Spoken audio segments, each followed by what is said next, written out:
મહેસાણા જિલ્લાના તાલાડાના ધારાસભ્ય ભગવાન બારડના ભાભી માનું થોડા દિવસો અગાઉ અવસાન થયું હતું। ત્યારે એક પેડ માં કે નામ અંતર્ગત આજોટાથી સોમનાથ નેશનલ હાઈવે પર 500 વૃક્ષ રોપણ કરવાનો નિર્ધાર કર્યો હતો। તેથી તેમના પરિવાર દ્વારા આ કાર્યક્રમ યોજાયો હતો।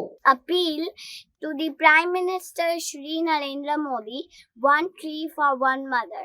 Today I have planted, my family has planted a tree for my grandmother. It is appeal to the people of India to plant trees for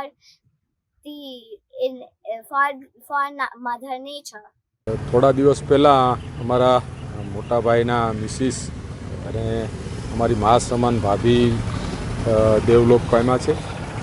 એમની આજે ધાર્મિક વિધિની ક્રિયા પણ છે અને હમણાં ક્રિયાનો પ્રોગ્રામ પતી ગયા પછી અમે બધા આખા પરિવારના તમામ સભ્યો એમની પાછળ વૃક્ષારોપણ કરીને એમને સાચી શ્રદ્ધાંજલિ દેવાના છે। અને આમ તો મૂળભૂત તો 500 વૃક્ષો વાવવા માટેનો મારે પોતાનો નિર્ણય પણ હતો। એમ આજે અમે ક્રિયા પતી ગયા પછી આજોઠાથી લઈ અને છેક સોમનાથ સુધી હાઈવે ઉપર અમે આજે વૃક્ષારોપણ કરવાના છે અને ઓછામાં ઓછા 350 ઝાડ આજે એનું રોપણ અમે કરવાના છે।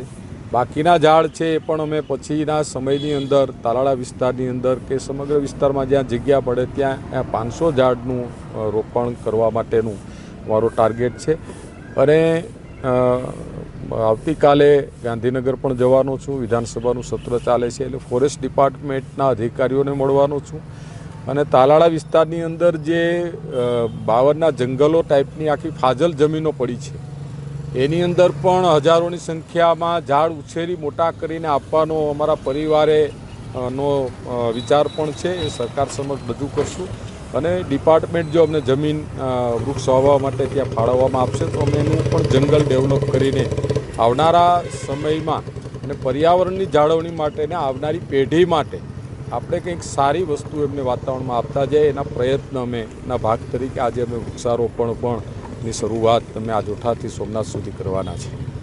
આમ તો વૃક્ષારોપણ અને પર્યાવરણની જાળવણી તો જેમ માનવ સમાજની અંદર કામ કરીએ છીએ એમ પ્રકૃતિની સાથે પણ અમે જોડાયેલા છે એટલે પ્રકૃતિનું પણ ધ્યાન રાખીને વર્ષોથી કામ કરતા આવ્યા છે। અને દેશના વડાપ્રધાન નરેન્દ્રભાઈએ તો આ વખતે તો એક અભિયાનના રૂપમાં એક પેડને માની હારે જોડી દીધું છે કે મા અને પેડ આ બંનેની કેટલી શક્તિઓ છે ને એના નામથી જે જોડ્યું છે ત્યારે એની અંદર પણ જ્યારે દેશના તમામ લોકો મોટે ભાગે સહભાગી બને છે ત્યારે અમારો પરિવાર તો આદિકાળથી બનતો જ આવ્યો છે વર્ષોથી। પણ આજના દિવસે બધાને પ્રાર્થના કરું છું કે તમે પણ તમારા પરિવારની અંદર કોઈ માણસ મૃત્યુ પામે નાનું હોય કે મોટું હોય તો એના જ્યારે પણ એમની ધાર્મિક વિધિ અથવા તો એમના જે પુણ્યતિથિના દિવસો આવતા હોય ત્યારે બીજો ખર્ચ કર્યા સિવાય પેડ અને વૃક્ષ વાવીને એમના શ્રદ્ધાંજલિ આપીએ, એમના આત્માને શાંતિ મળે માટેની પ્રાર્થના બધા જ લોકોએ કરવી જોઈએ।